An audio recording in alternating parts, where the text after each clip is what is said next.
Whispers among the wrenches. The first time I heard the voice, I thought I was losing my mind. Please don't dismantle me, Earth Giant. I dropped my socket wrench, the metal clattering against the concrete floor of my garage with a sound that echoed off the walls. It was nearly midnight, and the only light came from the flickering fluorescent tube hanging above my workbench and the soft glow of my phone playing an old podcast about classic car restoration. Hello. I called out, feeling ridiculous. The garage was empty except for the half-rebuilt '67 Mustang I'd been nursing back to health for the past 6 months. Nothing. I bent down to retrieve my wrench, chalking it up to exhaustion. 3 consecutive 14-hour shifts at Hartley's auto shop would make anyone hear things. I am detecting thermal tool usage. Are you preparing to extract my bioessence? This time, I definitely wasn't imagining it. The voice was small but crystal clear, like listening to a perfect miniature radio broadcast directly inside my skull. I scanned the cluttered workbench, screwdrivers arranged by size, containers of bolts and washers, my coffee mug with "Margot's Garage, where cars come to live again," printed on it. And there, peeking out from behind my toolbox, was a face. Not a human face. Not even close. It was tiny, no larger than my thumb, with skin that shimmered like oil on water. Its eyes were huge violet orbs that seemed to take up half its head, and delicate antennae curved backward from its temples, quivering slightly in what I could only interpret as fear. Holy, I stumbled backward, knocking over a can of WD-40. Please, the creature's voice rang in my head again. I am not a suitable food source. My molecular structure would cause severe digestive complications in carbon-based organisms such as yourself. I blinked several times, wondering if I should call a doctor. Or an exorcist. Or NASA. I don't eat people, I finally managed. Or whatever you are. The creature's antennae stilled momentarily. Deception. We have studied your species. You consume other life forms. We have observed your ritual of the barbecue, where you char flesh over open flame while making sounds of pleasure. Despite the absurdity of the situation, I snorted. You mean laughing? While grilling hamburgers? The sounds of predatory satisfaction, it insisted, ducking further behind my socket wrench set. I slowly sat down on my work stool, trying to appear less threatening. Look, I promise I'm not going to eat you. I was just working on my car. See? I gestured toward the Mustang with its hood propped open. The creature's head tilted, one antenna dipping lower than the other. Your primitive combustion vessel. It's not primitive, I found myself defending. It's a classic. We stared at each other for what felt like an eternity but was probably only 30 seconds. I noticed the creature was holding what appeared to be a miniature tool, something like a cross between a screwdriver and a tuning fork that glowed faintly blue at its tip. What are you? I finally asked. The creature straightened up, maybe 2 inches taller, and made a sound like tiny wind chimes. I am Vex, navigation specialist 3rd rank from the Lumidian Explorer fleet. My designation code is. What followed was a series of clicks and whistles that no human throat could possibly reproduce. Right, I said slowly. I'm Margot. I fix cars. You are not with the Planetary Defense Force? Vex asked cautiously. We have one of those. I couldn't help but laugh. No, I'm just a mechanic. Though if we do have a Planetary Defense Force, they're doing a pretty bad job if they missed you. Vex's antennae twitched again. My vessel's cloaking mechanisms were operational until impact. Your vessel. I peered around the workbench. You have a spaceship. Had, Vex corrected, a note of something like sadness in the telepathic voice. It sustained critical damage during atmospheric entry. I was conducting emergency repairs when you entered this structure. I leaned closer, fascinated despite my lingering disbelief. Where is it? Vex pointed toward my bottom drawer where I kept spare parts. With slow, deliberate movements, I slid it open. There, nestled between spark plugs and timing belts, was what I initially mistook for a fancy USB drive. It was about the size of my palm, sleek and silver with strange iridescent markings across its surface. A thin crack ran down one side, and something that looked suspiciously like smoke was seeping out. "That's your spaceship." I couldn't keep the skepticism from my voice. "It is a reconnaissance pod," Vex explained with what I could swear was indignation. "The mothership orbits beyond your moon." I pressed my fingers against my temples.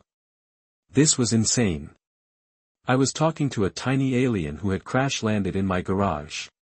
Either I was having the most vivid hallucination of my life, or everything I thought I knew about the universe had just been turned upside down.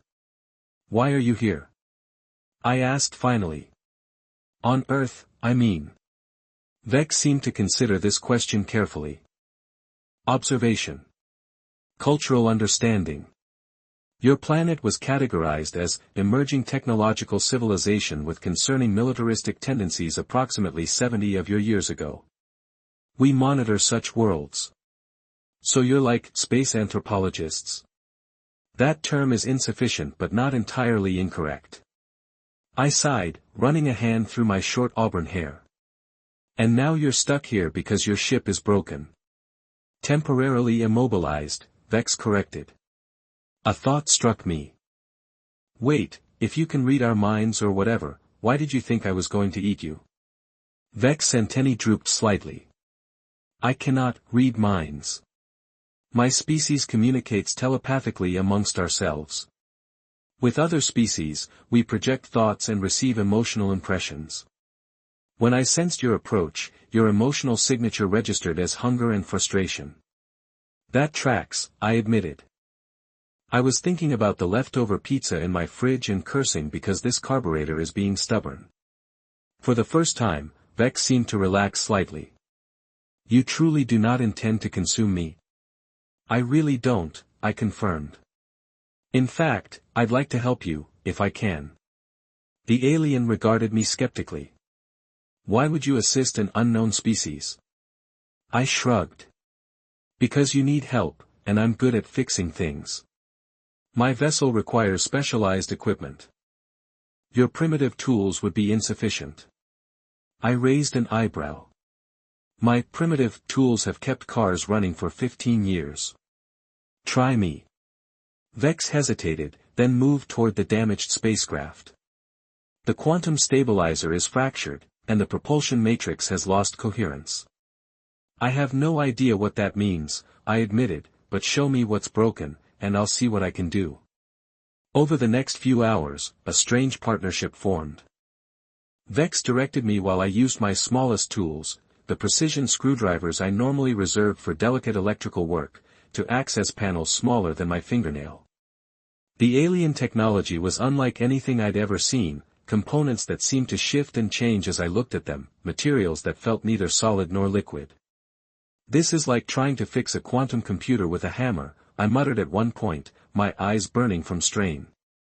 A quantum computer would be rudimentary compared to this technology, Vex replied, not helpfully. By 3 a.m, we'd managed to stop the smoke at least. Vex called it dimensional bleed, which didn't sound healthy for the universe. I require nutrients, Vex announced suddenly. My energy reserves are depleting. What do you eat? I asked, stretching my cramped back. Please don't say human blood or something. Sugar compounds are sufficient for emergency energy, Vex replied. Complex carbohydrates preferred. I have chocolate, I offered, pulling a candy bar from my jacket pocket. Emergency garage snack. Vex approached cautiously as I broke off a tiny piece and placed it on the workbench. The alien investigated it with a scanning device before taking a tentative bite. The reaction was immediate and dramatic. Vex's entire body glowed briefly, and the antennae shot straight up like exclamation points. This is extraordinary, Vex projected, the telepathic voice vibrating with intensity. The molecular complexity, the sensory experience, this is contraband-level pleasure substance. I couldn't help but laugh. It's just a Hershey's bar. Your species has mastered molecular gastronomy beyond our projections, Vex declared, now devouring the chocolate with enthusiasm. Perhaps you are not as primitive as our records indicate. Thanks, I think. For the remainder of that night, we worked side by side, me following Vex's increasingly complex instructions, Vex fueled by chocolate and growing gradually less afraid of me. By sunrise, we'd managed to seal the dimensional leak but were no closer to getting the ship operational again. I glanced at my phone. I have to go to work soon. Vex's antennae drooped. I cannot remain exposed. The retrieval protocols state that if contact is lost for more than one orbital cycle, emergency measures will be initiated. What kind of emergency measures? The kind your planet would register as atmospheric disturbances. That didn't sound good. You can stay here, I offered, surprising myself. I'll lock up the garage. No one comes in here but me. Vex seemed to consider this. You would shelter an extraterrestrial being? I'm already harboring a half-registered Mustang, I joked. What's one more unauthorized visitor? Before leaving, I fashioned a small shelter using an upturned toolbox tray and a clean shop rag for bedding. I left water in a bottle cap and more pieces of chocolate. I will return after work, I promised. We'll figure this out. As I locked the garage door behind me, I couldn't help but laugh at the absurdity of my situation. Yesterday, I was just Margot Fisher, 32, divorced, head mechanic at Hartley's with a side gig restoring classic cars. Today, I was apparently Earth's first alien mechanic. And strangest of all, I was looking forward to coming back. Starlight and engine oil. 3 weeks. That's how long it took before someone at work noticed I was stealing supplies. Not the big stuff, spark plugs or oil filters would be missed immediately. But the tiny components, microchips from outdated diagnostic equipment, copper wiring, specialized adhesives, and anything with rare earth metals. Stealing wasn't the right word. Repurposing for intergalactic diplomacy felt more accurate. You're acting strange lately, Fisher, said Theo, watching me slip a handful of miniature capacitors into my pocket. As the owner of Hartley's auto shop, he had every right to question me. Everything okay at home? Home. The word made me think of my cramped apartment above the garage, and the unlikely roommate now occupying it.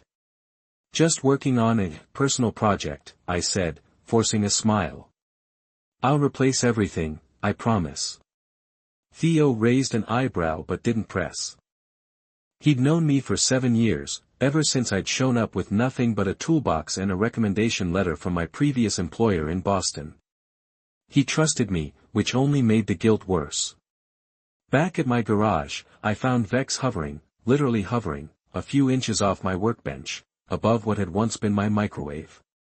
Now its insides were spread across the surface like mechanical entrails.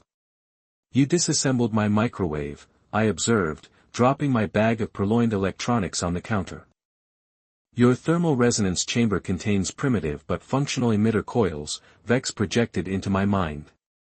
After 3 weeks, I'd almost gotten used to the telepathic voice that bypassed my ears entirely. Almost. That primitive thermal chamber was how I heated my dinner, I sighed, setting down the takeout bag I'd brought home. Vex's antennae perked up instantly. You have acquired sustenance. The aliens' obsession with human food had evolved from survival to something approaching religious fervor.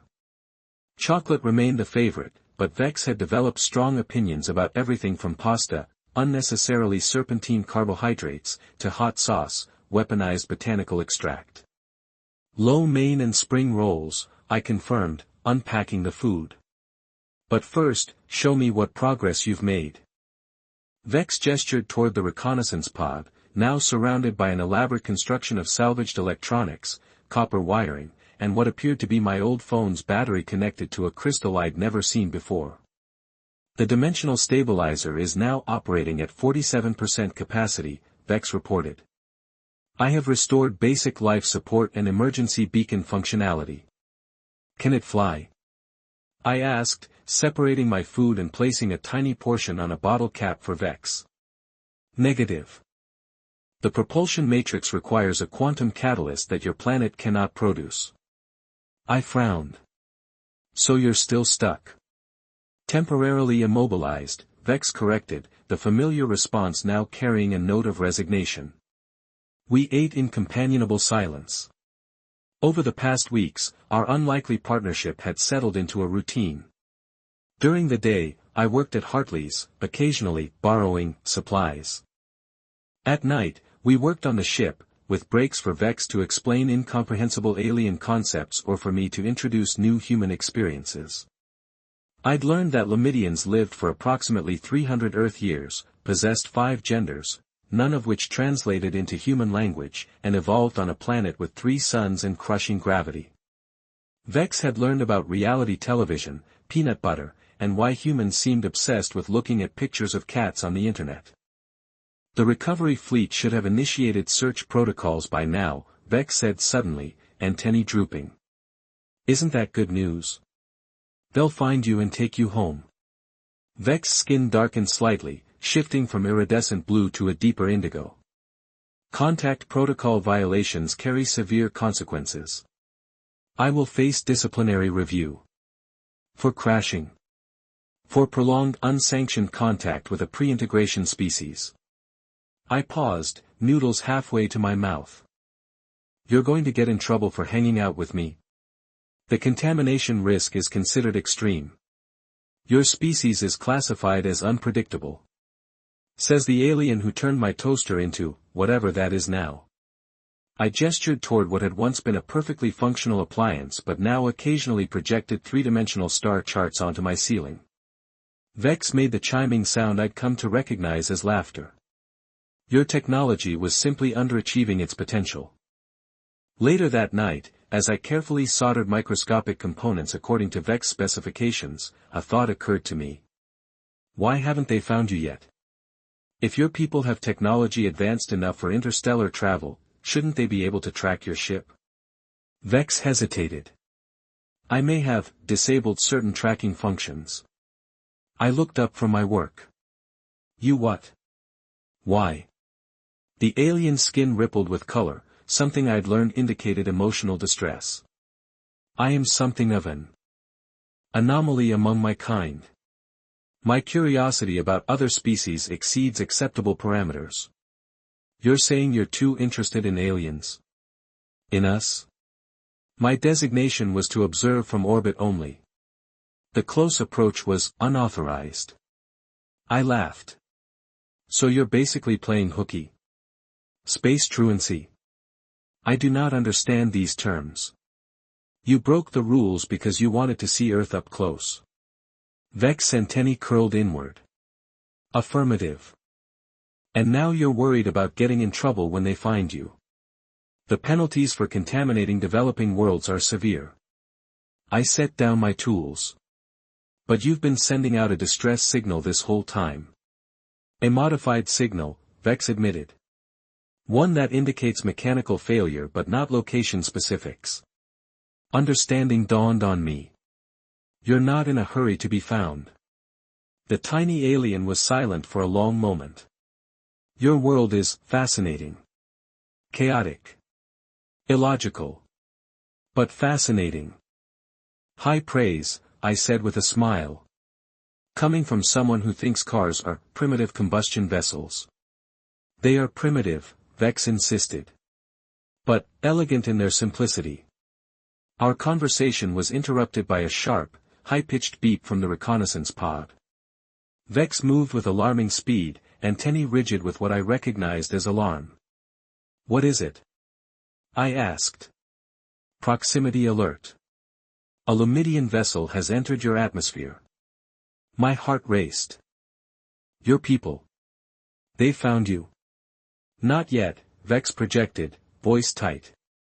But they are searching in this region. I glanced around my cluttered garage, suddenly aware of how exposed we were. What happens if they find you here? Standard protocol for unauthorized contact scenarios includes memory adjustment for the indigenous life form and immediate extraction of the contaminating agent. Memory adjustment? I repeated. They'll erase my memories of you. For your protection, Vex said softly. And to maintain cosmic development integrity. The thought made my stomach clench. 3 weeks wasn't long in the grand scheme of things, but the idea of forgetting Vex, forgetting everything I'd learned about the universe beyond Earth, felt like a violation. We need to hide you, I decided, already grabbing a backpack. The signal is already active, Vex projected urgently. They will narrow down this location within hours. Then we'll go somewhere else. I began carefully gathering the components of the ship.